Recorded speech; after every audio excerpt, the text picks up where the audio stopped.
Factor an x out, and you get x squared plus 25. We know x has got to equal 0, or x squared plus 25 equals 0.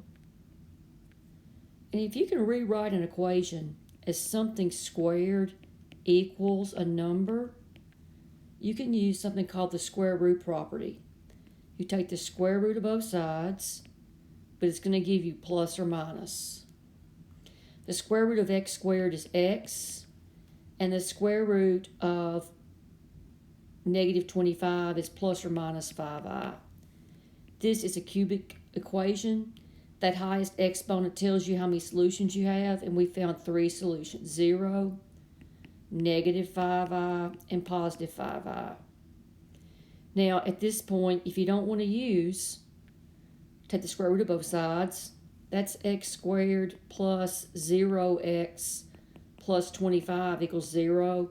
Let a equal 1, b equals 0, and c equal 25, and use the quadratic formula. But it's faster if you use the square root formula.